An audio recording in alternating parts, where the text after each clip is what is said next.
वक़्त की कदर के हवाले से मैं आपको बहुत ही प्यारी एक बात बताता हूँ, नसीहत के हवाले से। हमें वक़्त की कदर करनी चाहिए। एक उस्ताद और एक उसका शागिर्द था, उनका आपस में वक़्त के हवाले से एक मुकालमा हुआ, वो मैं आपके सामने बयान करता हूँ, बात सुनने वाली है।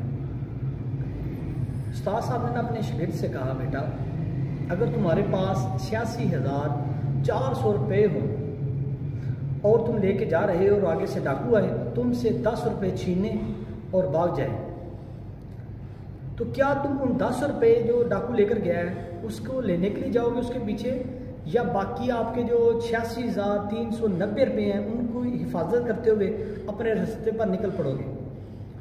तो शागिर्द ने कहा, साजी ये भी कोई सोचने वाली बात है।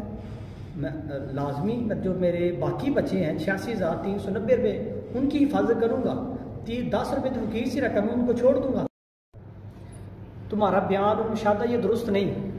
मैंने ज़्यादातर लोगों को देखा, वो 10 रुपये की हकीर सी रकम को लेने के लिए डाकू के पीछे जाते हैं, तो नतीजे में होता क्या है कि उनकी बाकी जो 86,390 रुपये होते हैं वो लेके वो भी हाथ से गवा बैठते हैं।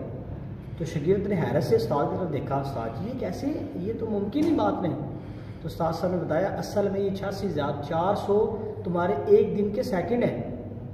होता क्या है कि हम किसी 10 सेकंड की बात को लेकर, किसी 10 सेकंड की नाराज़गी और गुस्से को बुनियाद बनाकर बाकी सारा दिन सोचने, जलने, कुड़ने में गुजार कर अपना सारा दिन बर्बाद कर देते हैं।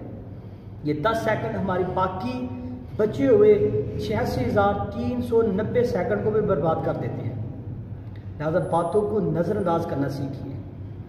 ऐसा ना हो कि आपको कोई वक्ती इश्तिगाल नाराज़गी से आपके सारे दिन की ताकत को छीन कर ले जाए। लिहाजा माफ़ करना सीखिए, भूल जाइए, आगे बढ़िए और हमेशा खुश रहिए।